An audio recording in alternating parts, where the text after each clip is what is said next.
Good afternoon and happy Easter, everybody.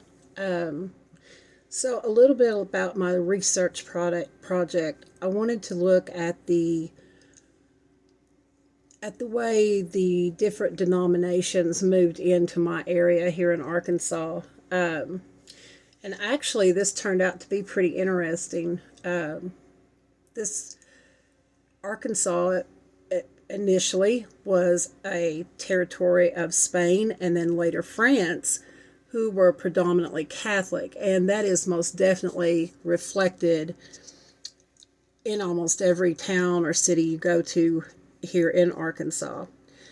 However, toward the toward the late or toward the late 1700s to the early 1800s, you started having settlers move into this area, and especially when the Cumberland Protestants started moving this way, they started bringing the Baptist, Methodist, Lutheran, Presbyterian denominations into this area.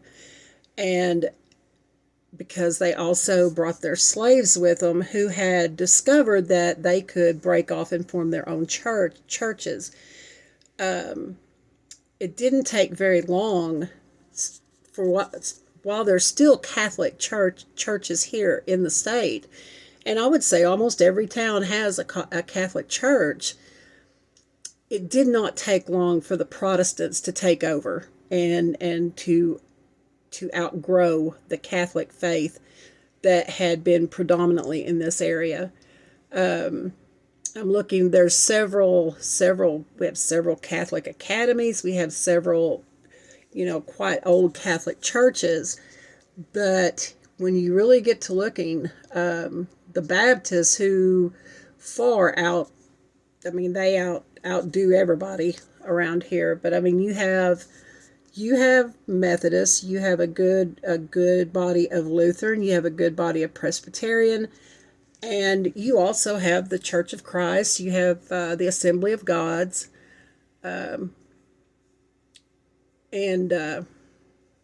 and over here in Fort Smith, I mean, and I really did not think of Fort Smith this way here in Arkansas, but I mean, we have everything from a mosque to a Buddhist worship center to so while I think people tend to look at us here as maybe not as diverse in a religious denomination fashion, I think that Arkansas from the very beginning, once people of different faiths started moving into this area, I think it became a very accepted thing for people to bring their religions and their denominations with them, and even to form new ones if they felt like they didn't agree necessarily with the rhetoric that was going on in the church they were in.